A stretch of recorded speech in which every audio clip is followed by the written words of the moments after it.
नमस्कार, मैं Renuka Shahane crime petrol सतर्क के इस नए अध्याय गुमराह बचपन में आपका स्वागत करती हूँ। हमारी सोच और कल्पना की भी एक दुनिया होती है, लेकिन ये हमेशा जरूरी नहीं होता कि हम जो सोचे वो सच हो जाए। लेकिन अपराध की योजना बनाने वाला दिमाग भी तो अक्सर अपनी कल्पना, अपनी सोच को एक हकीकत की शक्ल देने की ही कोशिश कर रहा होता है। और जब ऐसे परफेक्ट क्राइम घटते हैं तो कई बार वो इतना चकित कर देते हैं कि यही लगता है, क्या वाकई ऐसा भी हो सकता है। ये केस भी एक ऐसी ही अतिशयोक्ति है। जो हुआ था वो बेहद ही संगीन जुर्म था, लेकिन जिस तरह से हुआ था वो अकल्पनीय था। हर मोड़ पे ऐसा प्रतीत हो रहा था जैसे अपराधी ने कोई ऐसा क्राइम थ्रिलर लिख डाला था जिसमें इंसानी जज्बात और हैवानियत का हर वो रंग था जिसने कई हंसती खेलती मासूम जिंदगियों को बेरंग कर दिया था। तो प्रसून जी, आपने अपनी इस नॉवल के अंदर एक क्रिमिनल को ग्लैमराइज किया है, मतलब ये बुक क्रिमिनल पे है? जी नहीं फ्रेंड्स, मेरी ये नॉवल मेरा अस्तित्व एक ऐसी औरत की कहानी है जिसे अपने पति की शक्ल पसंद नहीं थी। उसने अपने पति के सर को काट के फेंक दिया और उसके जैसे ही दिखने वाले एक और आदमी की तलाश की। The myth of 7 doppelgangers exist in the universe, जिसका मतलब है एक ही शक्ल के 7 लोग इस धरती पे होते हैं। Interesting plot. एक पर्सनल सवाल, क्या आपकी बीवी को आपकी शक्ल पसंद है? वेल फ्रेंड्स, मेरी बीवी तो एक जर्नलिस्ट है। अब उसे मेरी शक्ल पसंद है या नहीं, आई डोंट नो, लेकिन हाँ, वो इस समाज का चेहरा जरूर बदलना चाहती है। सुमन, तुम तो अपने पति की तरह फ्रिक्शन लिखने लगी। तो इतना मेरे से मसाला? सर, लगता है आपने मेरे पति की किताबें नहीं पढ़ी। उनका कंटेंट हमेशा रियल लाइफ से इंस्पायर्ड होता है। और सर, रही बात मेरी, तो मैं भी हमेशा सच ही लिखती हूँ। You mean Gonda murder case में एक भैंस को बांधने वाली रस्सी का गायब करना क्रिमिनल का षड्यंत्र है? यस सर, उसी भैंस की रस्सी से उस विक्टिम के हाथ पैर बांधे गए थे जिसकी लाश मिली है। और सर, मेरे पास प्रूफ है उसके लिए। ये देखिए, ये देखिए सर।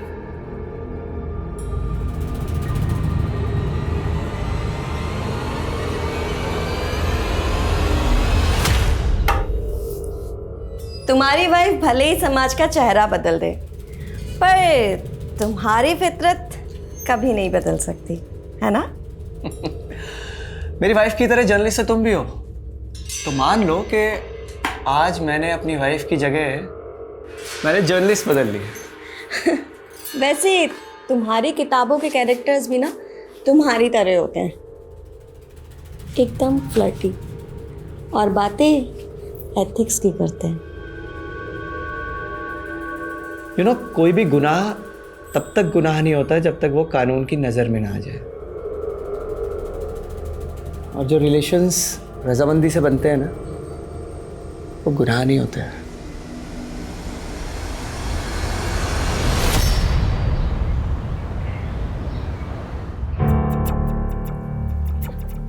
आदित्य, कब से खेल रहे हो यार? फोन दो मेरा। नो। अरे दो ना, मुझे घर निकलना है। फोन दो मेरा। आदित्य, आदित्य, गोविंद का फोन दो। फोन दो गोविंद का। मम्मा, ये लो। थैंक्स। चलो अंदर, चलो चलो अंदर। सारा दिन मोबाइल पर लगे रहते हो।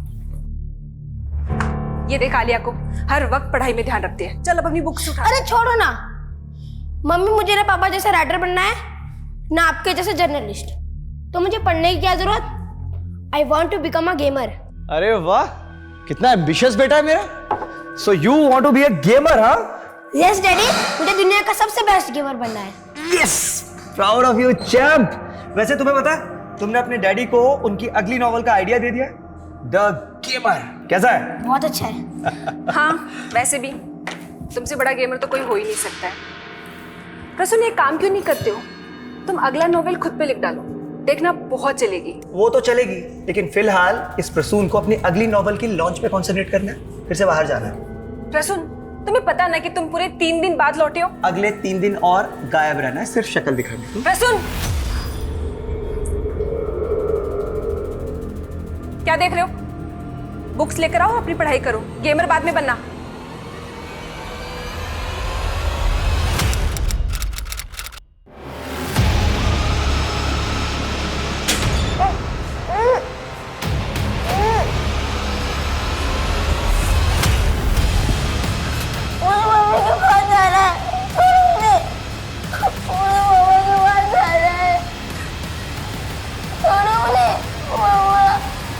सुमन, तुम मेरी बात नहीं समझ रही हो। अगर ये सब इतना आसान होता तो लोगों को फिर सपने पूरे करने के लिए स्ट्रगल ही नहीं करना पड़ता। रुद्र, जर्नलिज्म में मैंने पूरी अपनी जिंदगी दी है, और अगर मैं वो ना लिख सकी जो मैं लिखना चाहती हूँ तो क्या फायदा। रुद्र जरा सोचो, हमारा खुद का न्यूज़ वेब पोर्टल होगा तो होगा तब जब फाइनेंसर राजी होंगे। वैसे मैं क्या कहता हूँ सुमन, तुम्हारे पति के पास भी इतना पैसा। रुद्र, मैं अपने पति से कोई एहसान नहीं लेना चाहती, ओके? अरे 1 मिनट।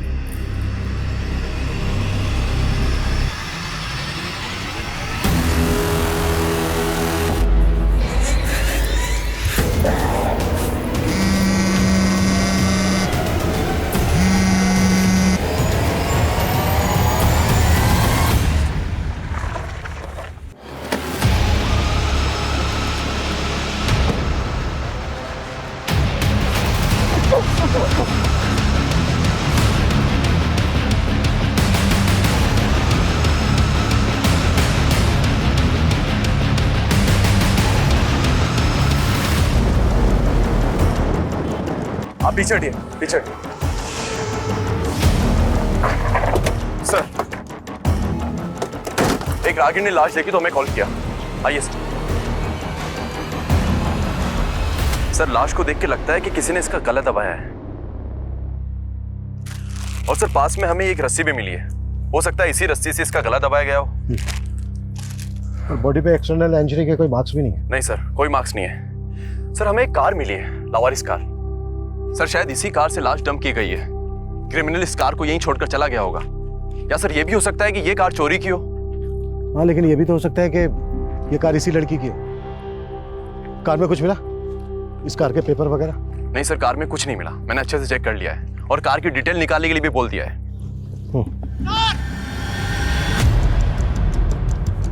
सर, ये देखिए।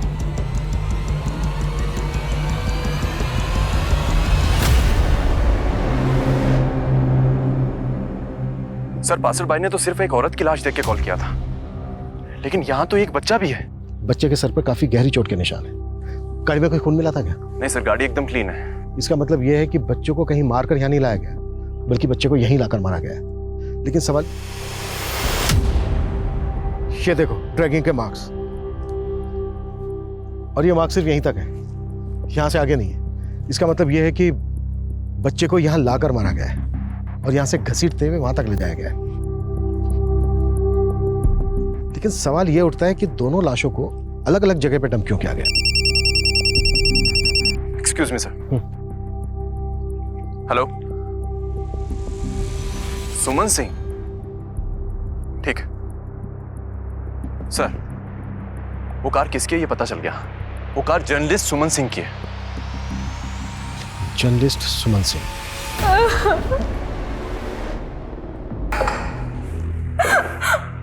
बेटा हिम्मत रखो, हिम्मत रखो बेटा। अच्छा, तुम्हारी मौसी के पति, तुम्हारे मौसा जी, वो कहाँ है? सर, वो तो आउट ऑफ स्टेशन है। तुम्हारी मौसी सुमन और तुम्हारा कजन आदित्य, ये गए कहाँ थे?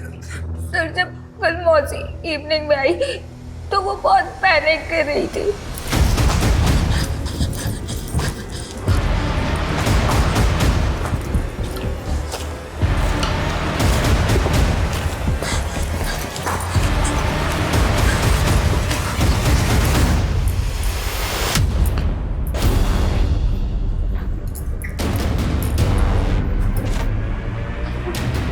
मौसी,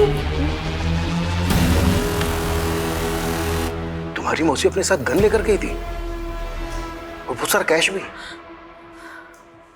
लेकिन बेटा गई कहाँ थी? उन्होंने कुछ नहीं बताया।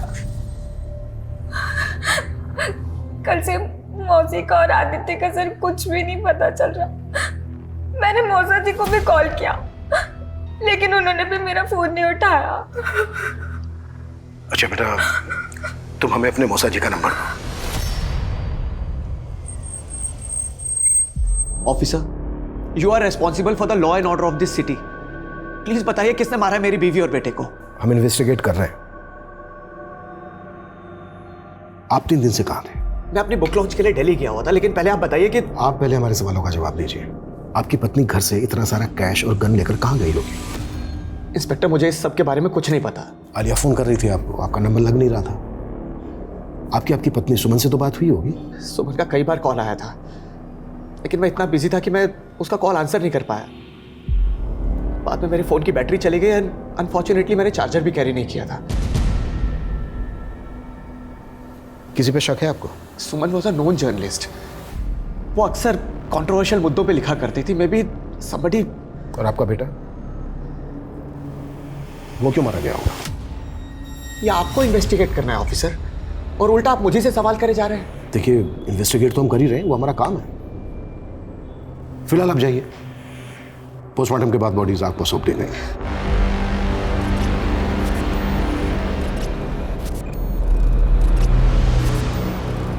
ये आदमी सस्पेंस थ्रिलर नॉवल लिखता है, हमें इसका सस्पेंस पता करना है। फोन की बैटरी चले जाना, चार्जर कैरी ना करना, कहीं इसकी कुकडअप स्टोरी तो नहीं है? पता करो इसकी बीवी के साथ रिश्ता कैसा था। सर। हेलो, जर्नलिस्ट सुमन के मर्डर की वजह जानना चाहते हो? आप कौन?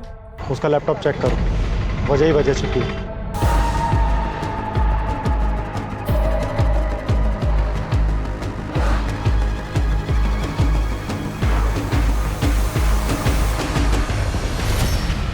ये बाथरूम में भी चेक करो, और ये उधर जो कमरा है उसको भी अच्छे तरीके से चेक करो। ऑफिसर मैं आपको कह रहा हूँ वो मेरे बच्चों का कमरा है, और जो लैपटॉप आप ढूंढ रहे हैं सुमन का, वो उसकी कार में मिलेगा आपको। प्लीज चेक कीजिए आप। लेकिन हमें मिला तो नहीं, और आप इतने कॉन्फिडेंस से कैसे कह सकते हैं कि लैपटॉप कार में ही होगा? सर क्योंकि सुमन जब भी घर से बाहर जाती थी तो अपना लैपटॉप अपने साथ कैरी करती थी। That's why I am assuming. अच्छा, सुमन के ईमेल का पासवर्ड तो होगा आपके पास में? No sir. घर से क्या क्या सामान चोरी हुआ वो चेक किया आपने? करीब 5 लाख रुपए मिसिंग है। और हाँ ऑफिसर, वो गन जो सुमन अपने साथ लेकर गई थी, उस गन के बुलेट्स अभी तक हमें अलॉट नहीं हुए हैं। लेकिन सुमन खाली गन ले जाकर क्या करेंगे?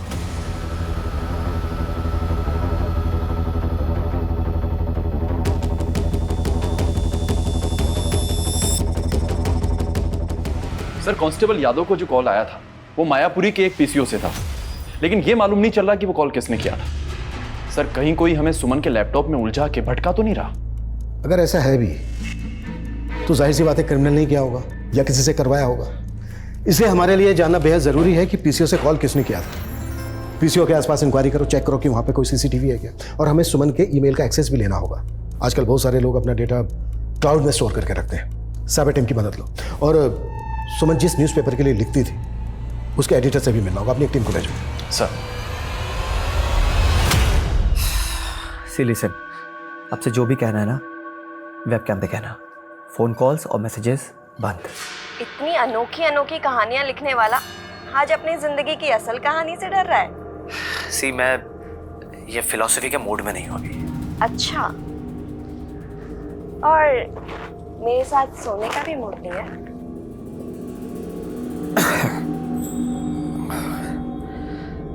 सी वर्तिका। अच्छा, अगर मैं तुम्हें कहूँ कि मैंने तुम्हें एक्चुअल में रिकॉर्ड कर लिया तो? व्हाट? अरे बाबा, मजाक कर रही हूँ। देखो वर्तिका, तुम कौन है?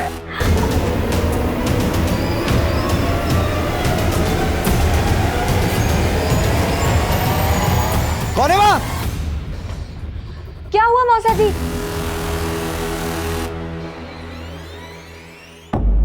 सर, सुमन ने तो हमारे लिए लिखना बंद कर दिया था। सुमन का तो 5 साल का एक्सक्लूसिव कॉन्ट्रैक्ट था ना आपके साथ, और अभी 2 साल बचे थे। हाँ वो तो ठीक है सर, लेकिन उससे कॉन्ट्रैक्ट खत्म करने के लिए कहा था, और वैसे भी वो खुद का न्यूज़ पोर्टल बनाने वाली थी। अच्छा, क्या लगता है आपको सुमन और उसके बेटे? सर, मुझे पता लगा कि आपको क्राइम सीन पर एक रस्सी मिली जिससे सुमन का गला दबाया गया। सर, दरअसल सुमन मोना मर्डर केस की स्टडी कर रही थी, जहां एक भैंस को बांधने वाली रस्सी से विक्टिम को बांधा गया और बाद में उसको मर्डर कर दिया गया। भैंस को बांधने वाली रस्सी? क्या केस था? गोंडा का केस है सर, क्रिमिनल भी काफी पहले पकड़ा जा चुका है। मुझे नहीं लगता कि उसका सुमन और उसके बेटे के मर्डर से कोई कनेक्शन होगा। मैंने अपने करियर में कई केसेस ऐसे देखे हैं कि जिन मुद्दों को हम लाइटली लेके छोड़ देते हैं, बाद में केस का असल मुद्दा वही निकलता है। ये गोंडा केस की फाइल मेरे कैबिनेट में भिजवाओ। और आदित्य का पता चला उस दिन कहाँ था वो? सर हमने उसके स्कूल से लेकर घर तक काफ़ी पूछताछ की, लेकिन पता ही नहीं चल रहा है कि वो और उसकी माँ उस दिन गए कहाँ। सर सुमन का क्लाउड ओपन हो चुका है, उसमें कई सारे इन्वेस्टिगेटिव फोल्डर्स भी हैं। ग्रेट।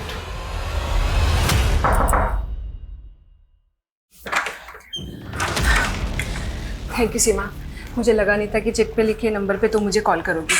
सीमा को याद है लगता है। दीदी आप डरो मत, ये रघु है, यहाँ का गार्ड, हमारे साथ ही है। अंदर चलिए।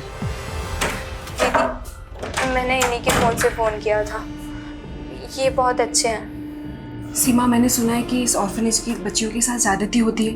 ज़्यादती तो बहुत छोटा शब्द है। यहाँ का मैनेजर हम लड़कियों को बड़े बड़े पार्टीज में बेचता है और वहाँ हमारे साथ।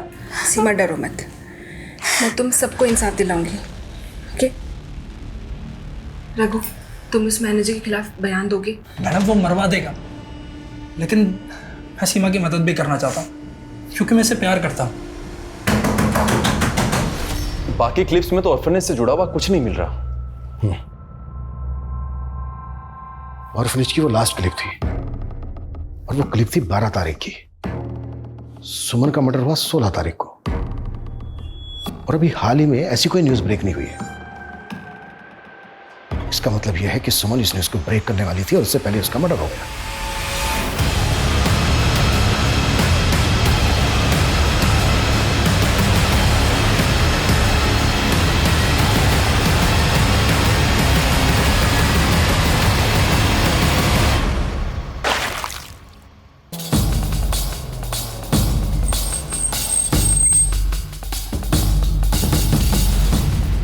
सर इस जर्नलिस्ट के मर्डर के बारे में मैंने सुना था। ये लेडी हमारे एनजीओ के बारे में कुछ आर्टिकल लिखना चाहती थी कि हम लोग किस तरीके से यहाँ पर बच्चों की सेवा करते हैं। आपके एनजीओ में एक रघु नाम का गार्ड था, हमें पता चला है कि वो सुमन के टच में था। सर वो तो अचानक नौकरी छोड़कर भाग गया। हमें शक है कि रघु सुमन और उसके बेटे आदित्य के मर्डर में इन्वॉल्व है। उसकी सारी डिटेल दीजिए।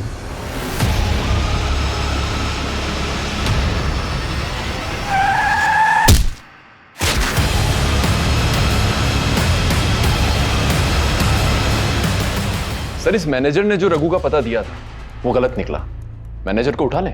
कोई फायदा नहीं होगा। ये मैनेजर बोलेगा कि रघु ने ही गलत एड्रेस दिया होगा। ये साबित करने की कोशिश करेगा कि रघु क्रिमिनल एक्टिविटी से जुड़ा हुआ है, इसलिए गलत एड्रेस दिया होगा। मैनेजर पे नजर बना के रखो, इसके द्वारा ही हमें रघु और सीमा की लीड मिलेगी और ये दोनों ही सुमन और उसके बेटे आदित्य के मर्डर का राज खोलेंगे। सर सुमन के पति का कहना था कि मर्डर के वक्त उसका फोन बंद था, लेकिन मिडनाइट को उसने सिंगापुर की अपनी एक लीडर से बातचीत की थी। उस वक्त तो दिल्ली के एक होटल में था एक लड़की के साथ। हाँ था, मैं लड़की के साथ। तो क्राइम सीन पे तो नहीं था ना? ये पूछ के साबित क्या करना चाहते हैं आप? एलिबाई स्ट्रॉन्ग करके सुपारी किलिंग। ये दिमाग तो नहीं खराब हो गया? आवाज नीचे। दरअसल इंस्पेक्टर साहब मैं आप पे नहीं, मैं खुद पे फ्रस्ट्रेट हो रहा हूं। मेरी अयाशी ले डूबी मेरी बीवी सुमन और बेटे आदित्य को। जो भी बोलना चाहते हो साफ साफ बोलो। मेरे लिए तो सब साफ हो गया इंस्पेक्टर। दरअसल बात यह है कि उस दिन मेरा बेटा आदित्य किडनैप हुआ था और सुमन उसके रैंसम के पैसे लेकर गई थी और मारी गई। व्हाट? जी, यह मुझे आज ही पता चला है। उस दिन सुमन मुझे बार बार कॉल करती रही, लेकिन मैंने उसका कॉल उठाया नहीं। उसके बाद उसने मुझे कई वॉइस मैसेजेस भी भेजे थे जो मैंने उस दिन चेक नहीं किए, लेकिन आज सुने। प्रसून तुम मेरा फोन क्यों नहीं उठा रहे हो? Call me back immediately. Aditya का किडनैप हुआ है। किडनैपर्स ने मुझसे 5 लाख रुपए की रैंसम मांगी है। सुमन रैंसम के पैसे लेके गई और अगर सुमन को रैंसम के लिए कॉल आया होता तो उसके सीडीआर में दिखता, लेकिन उसके सीडीआर में हमें ऐसा कोई कॉल नहीं दिखा। इंस्पेक्टर साहब आप भूल रहे हैं कि मेरी बीवी सुमन एक जर्नलिस्ट थी और जर्नलिस्ट के अक्सर दूसरे सीक्रेट नंबर भी होते हैं। शायद उसी नंबर पे रैंसम का कॉल आया होगा। सुमन का दूसरा नंबर है तुम्हारे पास? सर मैंने कहा दूसरा सीक्रेट नंबर, वो सीक्रेट रखते हैं, फैमिली मेंबर्स को भी नहीं बताते, लेकिन शायद रुद्र को पता होगा। कौन रुद्र? सुमन का।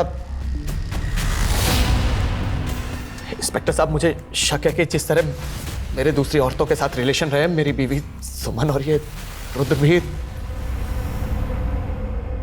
सिर्फ एक आवाज के बेसिस पे हम ये नहीं मान सकते कि जो प्रसून कह रहा है वही सच है। लेकिन सर वो आवाज हूबहू सुमन की लग रही है और वो वॉइस मैसेज भी उसी के नंबर से आया था। शायद तुमने प्रसून की किताबें नहीं पढ़ी है। उसके क्राइम थ्रिलर उसके बयान से भी ज्यादा घुमावदार होते हैं। मुझे लगता है कि वो हमें घुमा रहा है। आई स्ट्रांगली फील वो इस मर्डर में इन्वॉल्व है।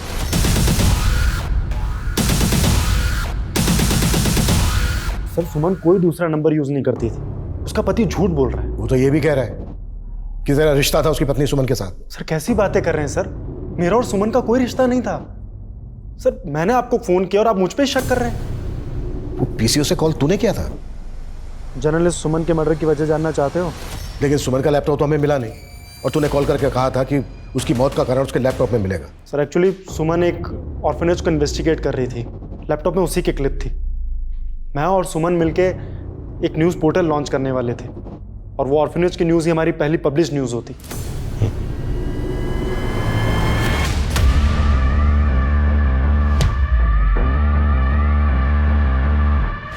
सर ऑर्फनेज का मैनेजर गिरीनेश अचानक से गायब हो गया। व्हाट? मैंने कहा था ना उसमें नजर रखना। कैसे गायब हो गया वो? शायद घर के पिछले दरवाजे से। तो खड़े क्या कर रहे हो यहाँ पे? पता करो कहाँ गायब हो सकता है वो। सर एक बात और, शामली पुलिस को रघु की लाश मिली है। हिट एंड रन केस है, लेकिन सीमा का कहीं पता नहीं चल रहा। शायद रघु और सीमा सुमन आदित्य मर्डर का राज जानते थे। ये हिट एंड रन का केस नहीं है, बल्कि रघु को मार के सीमा को गायब किया गया है।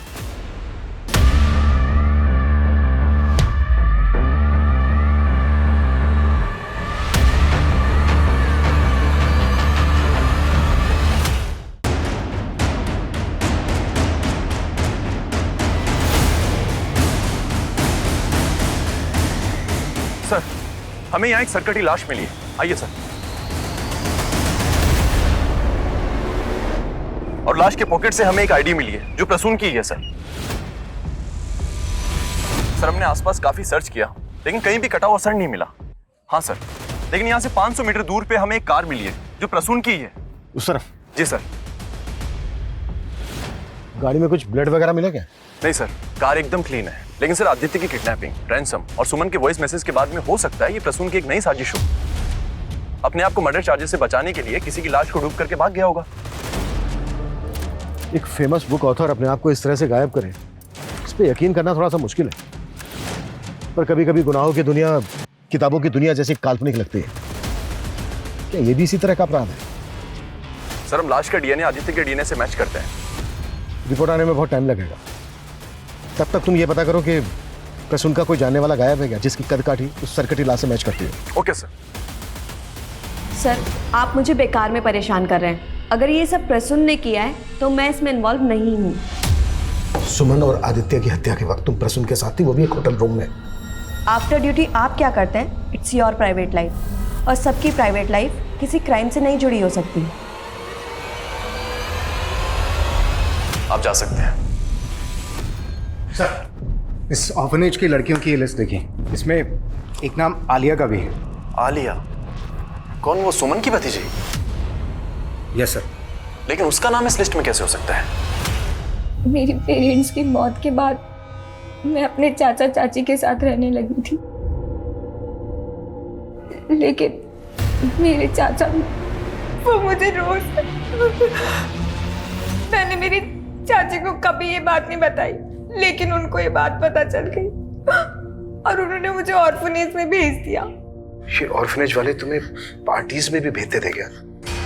तुम मेरा मतलब समझ रही हो ना मैं क्या पूछ रहा हूँ?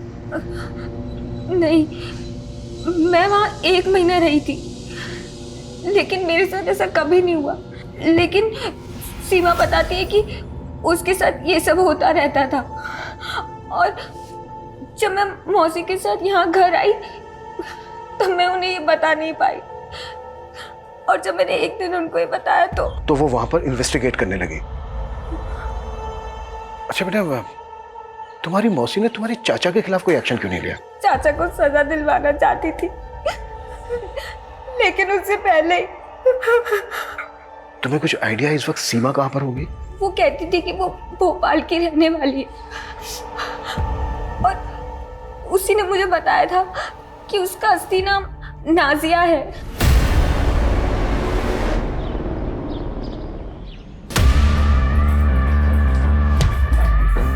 मैं दरवाजे पर ताला लगा कर जा रहा हूं। बाहर निकलने की कोशिश भी मत करना, समझी?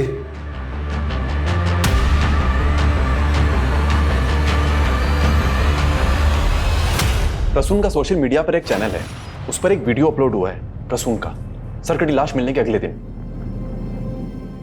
दोस्तों, आप लोग मेरी नई नॉवल मेरा अस्तित्व को लेके काफी एक्साइटेड हैं, लेकिन मैं आपको कुछ बताना चाहता हूं।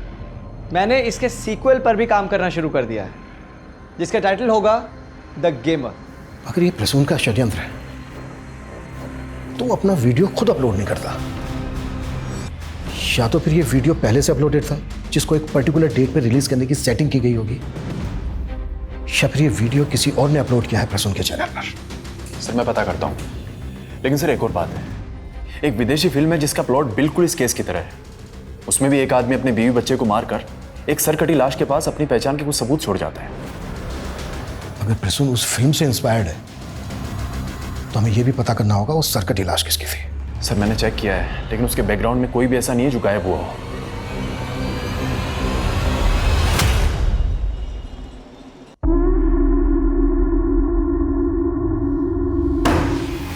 चल खाना खाने। क्या हुआ, तू चौंक क्यों गया? नहीं कुछ नहीं। तो चल जल्दी खाना खाने आ जा। मम्मी कुछ पैसे चाहिए थे। आज सुबह ही तो 500 रुपए दिए थे, इतनी जल्दी खत्म हो गए? चल अभी खाना खाने आ जा। सर मैंने कभी आलिया का रेप नहीं किया, वो तो सर उसका पालन पोषण भारी पड़ रहा था, इसलिए हमने उसे अनाथ आश्रम में छोड़ा। आप चाहे तो आलिया की चाची से पूछ लीजिए साहब। वो तो तुझे बचाएगी और तू बचेगा नहीं। तेरी करतूत बाहर ना जाए इसलिए तूने सुमन को मार डाला। नहीं साहब, हमने किसी को नहीं मारा। और साहब वो तो प्रसून और सुमन भी महान नहीं थे साहब, वो प्रसून का सुमन की बहन के साथ चक्कर था और आलिया प्रसून की बेटी है। इसी वजह से मेरे बड़े भाई ने सुसाइड किया और फिर आलिया की माँ भी चल बसी। घुमा रहा है मैं झूठ नहीं बोल रहा साहब, ये तो प्रसून के पुराने कांड थे। उसने कई महिलाओं की जिंदगी बर्बाद की है साहब, और शायद उन्हीं में से किसी ने उसके परिवार के साथ ऐसा किया हो। गगन तू मेरे कमरे चोरी? तू चोरी कर रहा है? हाँ? ड्रग्स? तो तुझे ड्रग्स लेने के लिए 2 लाख रुपए चाहिए थे? हाँ? माँ मुझे लेके जाने दे। अरे ऐसे कैसे ले जाने तू? भीड़ में उठते क्या पैसे? माँ जाने दे। माँ गगन। भोपाल पुलिस ने सीमा का फोटो आइडेंटिफाई किया है। उनका कहना है कि ये कोई और नहीं, नाजिया है। और नाजिया के अब्बू नाजिया की अम्मी को मारकर खुद फांसी चढ़ गए थे। उसके बाद नाजिया की कस्टडी उसके मामू अफजल के पास आ गई थी। अफजल? यस सर, और इस अफजल का फोटो भी मिला है। ये अफजल कोई और नहीं, ऑर्फनेज का मैनेजर ग्रीनेश ही है।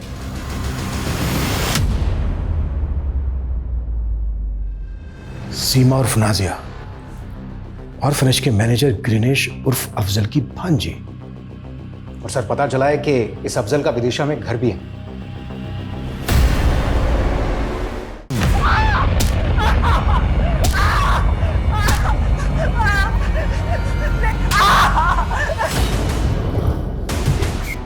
आइए सर,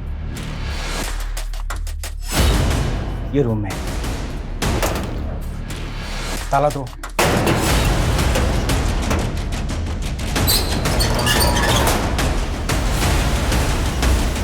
पूरे घर को अच्छी तरीके से चेक करो।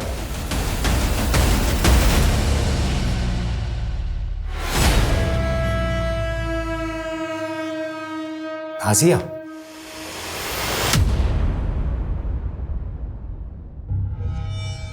मामू मुझे वहां बंद करके गए थे, मुझे नहीं मालूम वो कहाँ है। और तुम्हें ये तो मालूम होगा, तुम्हारा मामू अफजल ऑर्फनेज में ग्रीनिश बन के रह रहा था और तुम सीमा। चल क्या रहा था ये? मैं अपने ही मामू की कठपुतली बन के रह गई थी। वो मुझे उस अनाथ आश्रम लेके गए और बाकी लड़कियों के साथ मुझसे भी धंधा। रघु को मुझसे हमदर्दी थी, वो मुझे बचाना चाहता था। जनरल सुमन भी तुम्हें बचाना चाहती थी और तुम्हारे साथ साथ बाकी लड़कियों को भी, पर मारी गई वो। सर मैं सच कह रही हूँ, मुझे इस बारे में कुछ नहीं पता, पर उस रात जब वो वहां आई थी तब। दरवाजा खोल, खोल दरवाजा, नहीं तो खोल। दरवाजा खोल। हाँ किससे बात कर रही थी ना? किसी से बात कर रही थी? किसी से नहीं। अब तू क्या कर रहा है? बाहर निकल।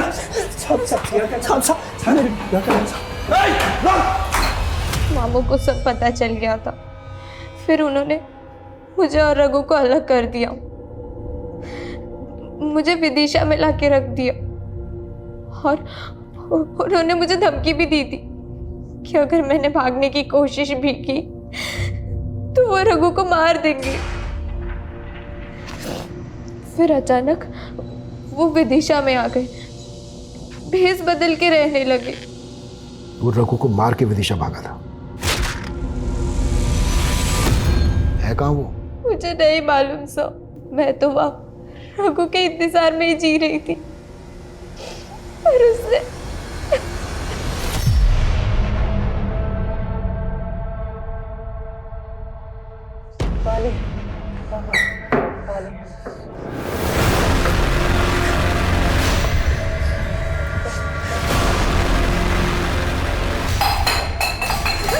पानी वानी कुछ नहीं मिलेगा इससे, तड़पने दो और तड़पने दो, तड़प दो।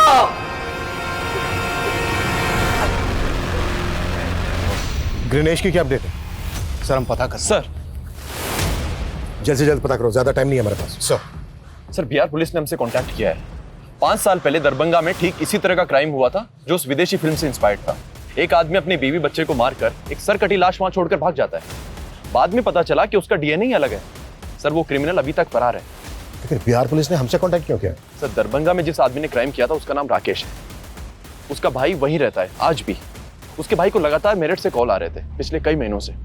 और सर हमारे मेरठ में भी तो उन्हें लग रहा है कि दरभंगा का वो क्रिमिनल राकेश मेरठ में हो सकता है और हमारा केस उस क्रिमिनल से इंस्पायर्ड हो सकता है।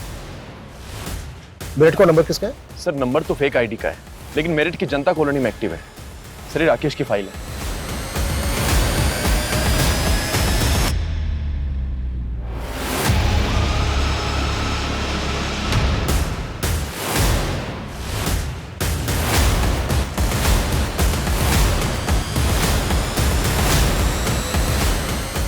सुनिए, ये इनको कहीं देखा है? पहचानते हैं? ये तो रोहित भाई है, अभी अभी सिगरेट लेके गया। किधर गया? इधर गया। अनिल,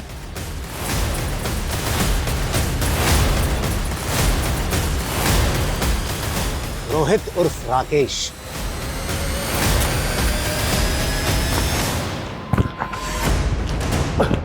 पांच साल से दरभंगा पुलिस को चकमा दे रहा था और अब यहाँ के प्रसून और उसकी फैमिली को। सर मैं प्रसून और उसकी फैमिली को जानता तक नहीं सर, लेकिन मैं अपनी बीवी की चिक चिक से बहुत तंग था सर। एक दिन गुस्से में उसका खून कर बैठा और मजबूरी में मुझे अपने बेटे को भी मारना पड़ा। फिर मैंने उन दोनों की लाश फेंक दी। दरभंगा पुलिस को जब लाश मिली तो सर वो मुझ पे ही शक करने लगे। उससे निजात पाने के लिए मेरे अंदर उधेड़-बुन चल रही थी सर। और फिर सर मैं विदेशी फिल्म की स्टोरी को अपनी रियल लाइफ में कॉपी करने की सोचने लगा। और फिर मैंने एक भिखारी ढूंढा और उसका सर काट के अलग कर दिया और उसकी जेब में अपनी आईडी डाल दी। सर मैं तो यहाँ पर अपनी पहचान बदल के रह रहा था, लेकिन यहाँ भी मेरे जैसा मर्डर। मैं तो खुद हैरान हूं कि मेरा तरीका किसने कॉपी कर लिया सर। चल एक बार को मान लेते हैं कि तू सच बोल रहा है। तो ये बता, यहाँ पे ये बात तूने अपनी किसी को बताई थी? एक दिन नशे में एक लड़के के आगे मुंह खोल बैठा था सर। मुझसे चालाकी करने की कोशिश भी मत करना, तू जानता नहीं मैं क्या चीज़ हूँ। मैं दरभंगा पुलिस को 5 साल से घुमा रहा हूँ, तू क्या चीज़ है? कौन था वो लड़का? गगन।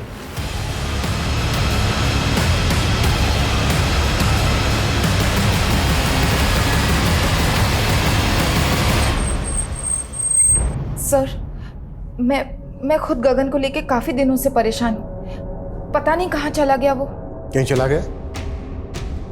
तो छिपा के रखा उसको कहीं? मेरे बेटे को ड्रग्स की लत है, उसको यहाँ रोक के रखना आसान नहीं है। अपनी तलब पूरी करने के लिए वो कभी भी भाग जाता है। कभी भी भाग?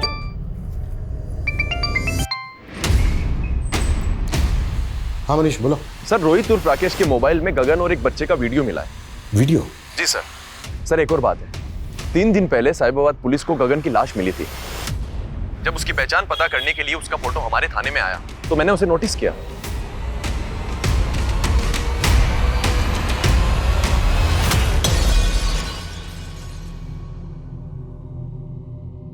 क्या ये?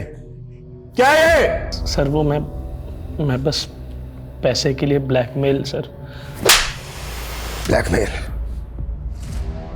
तूने इस बच्चे गगन को मार डाला, अब बोल रहा है कि इसने तेरा तरीका अपनाया? नहीं सर, मैंने उसका मर्डर नहीं किया सर, मैंने सिर्फ ये वीडियो बनाया था। इस वीडियो में जो दूसरा लड़का है वो कौन है? उसका दोस्त है सर, मैं उसे नहीं जानता सर, मैं सिर्फ गगन को ब्लैकमेल कर रहा था। और ये वीडियो तभी डिलीट होगा जब 2 लाख और लेके आएगा, ताकि थोड़े पैसे इकट्ठे कर सकूं और अपनी प्लास्टिक सर्जरी करवा के अपना फेस बदल सकूं। हमने तुम्हारी एक्टिविटीज चेक की जब से गगन का मर्डर हुआ है, किसी को भी ऐसा लगा नहीं है कि तुम दोनों को अपने बेटे मरने का कोई दुख हो। गगन की लाश मिलने से पहले से तुम्हारे घर से चीखने चिल्लाने की आवाजें आ रही थी, और ये तुम साहिबाबाद के एक सीसीटीवी में कैप्चर हुए हैं जहां से गगन की लाश मिली। हमने ही गगन को मारा और कुछ नहीं किया। ड्रग्स लेता था तो इसका मतलब यह है कि तुम उसका... ड्रग्स लेता था तो क्या अपनी मां का रे? रुक जा गगन, गगन रुक, कहाँ ले जा रहे? छोड़ दे इसको, छोड़ दे गगन, गगन, गगन छोड़ दे गगन, गगन।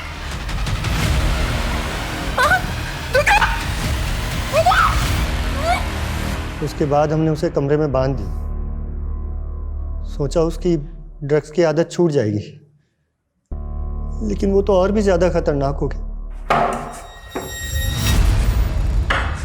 ले खाना खा ले।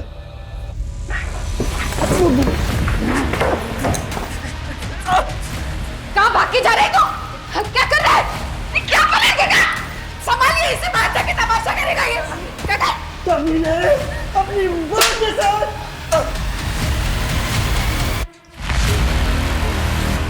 अपनी पत्नी की अस्मिता बचाने के लिए मैंने अपने पति धर्म को निभाया। सर,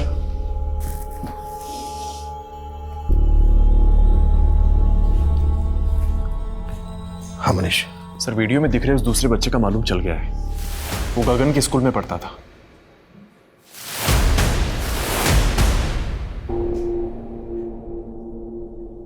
इस वीडियो में गगन के साथ जो दूसरा लड़का है वो तुम हो,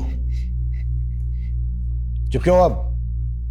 सर वो गगन नशे में पागल हो जाता था और मैं भी। सर फिर गगन ने मुझे बताया वो आदमी ब्लैकमेल कर रहा था, उसे पैसे नहीं देते तो वो वीडियो अपलोड कर देता। सर रोहित ने 8 लाख रुपए लिए गगन से। इतना सारा पैसा कहां से आया तुम लोगों के पास? सर वो गगन का माइंड था सर, उसके दोस्त ने बोला कि आदित्य को उठा लेंगे तो। गगन का कौन दोस्त? सर उसको मैं नहीं जानता सर, वो बस उसका नाम मालूम है, गोविंद। वो आदित्य को मोबाइल गेम का शौक था तो गगन ने उसे दोस्ती की और उसे बोला कि उसे गेम खेलने देगा अपने फ़ोन में। फिर हम उसे ले आए और अपने बेटे को जिंदा देखना चाहती है तो 5 लाख रुपए लगेंगे। आप प्लीज मेरे आदित्य को कुछ मत करना, बस मैं अभी आपके पास पहुंच रही हूँ।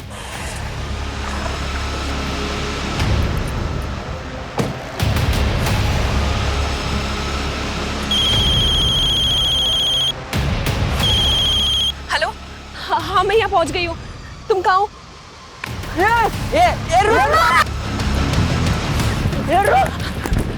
आदि, आदि, आदि, छोड़ो, मैं गोली चला दूंगी वरना। हटो यहाँ से। आदि, आदि, आदि, आदि, आओ।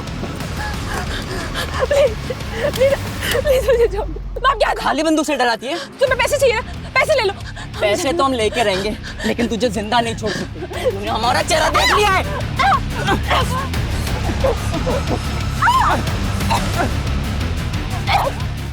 वो भाग रहा, पकड़ पकड़ उसको।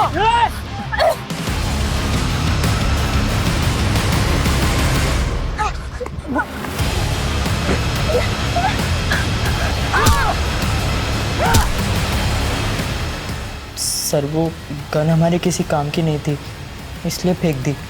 मोबाइल और लैपटॉप बेच के जो पैसे मिले वो गगन ने रोहित को दे दिए। और प्रसून? मैंने कुछ नहीं किया सर, और वो गगन ने जो भी किया वो गोविंद के कहने पे किया था सर। तुमने सब पैक कर लिया ना? हाँ कर लिया है। कुछ रहा तो नहीं? नहीं नहीं चलो चलो।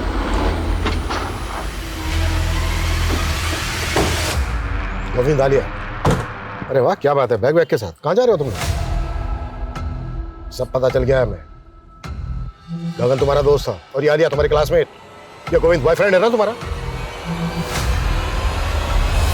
आलिया दीदी, अच्छा हाँ ये और अभी मैं को बताता हूँ।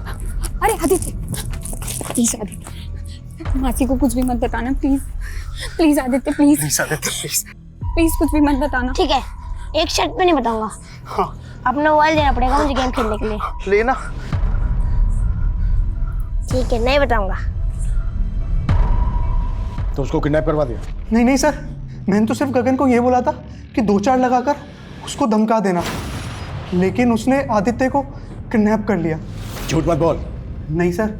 उन पैसों में से शेयर तुम दोनों को भी मिला था ना? नहीं सर, पहले मुझे कुछ नहीं मालूम था, लेकिन बाद में मुझे गोविंद ने सब कुछ बता दिया था।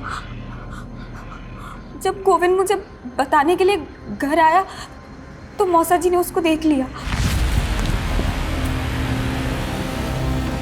फिर उनको हम पे शक हो गया। मैं गोविंद को बचाने के लिए कुछ भी कर सकती थी सर। अंकल आप गलत सोच रहे हैं, ऐसा कुछ भी नहीं है। मैंने खुद देखा तुम्हें भागते हुए, झूठ मत बोलना। और जब तुम भागे तभी ये अंदर से बाहर आई थी। सच सच बोलो, क्या चल रहा है तुम दोनों के बीच में? और सुमन और आदित्य के मर्डर से तुम्हारा क्या कनेक्शन है? कोई कनेक्शन नहीं है मौसा जी, वो उस दिन मैं वो ऐसा कुछ भी नहीं है, उल्टा मुझे गगन पे शक है। लास्ट टाइम आदित्य को मैंने उसके साथ ही देखा था, वो गीता कॉलोनी के पास वो जो जंगल है ना, वहाँ पे वो अपने दोस्तों के साथ नशा करता है। बताया था ना मैंने तुमको। हाँ, वो तुम जानते हो वो जगह? हाँ मैं जानता हूँ ना। चलो मेरे साथ। आप चलिए। गाड़ी में जाते जाते मैंने गगन को मैसेज कर दिया था कि मैं परशुन अंकल को लेकर गीता कॉलोनी के पास वाले जंगल में आ रहा हूँ, तू हथियार लेकर तैयार रहना।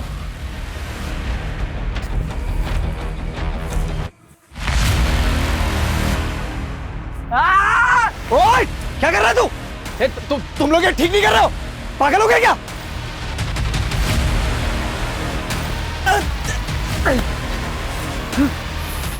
मुझे छोड़ दो, मुझे छोड़ दो, मुझे कुछ मत करो। फिर गगन ने उनका सर नाले में फेंक दिया। तुमसे एक ये छोटी सी बात बर्दाश्त नहीं हुई कि वो बच्चा तुम्हारा फोन इस्तेमाल करता था और तुम्हारी मौसी तुम्हें ऑर्फनेज से लेकर आई, बेटी की तरह पाल रही थी तुम्हें, मां का प्यार दे रही थी। उसका परिवार खत्म करते वक्त तुमने एक बार भी नहीं सोचा? गोविंद और परम जैसे बच्चे जितने बड़े दोषी हैं, उतना ही दोष शायद आलिया का भी है, जो गोविंद पे भरोसा करके कहीं ना कहीं प्रसून, सुमन और आदित्य से दगा कर बैठी।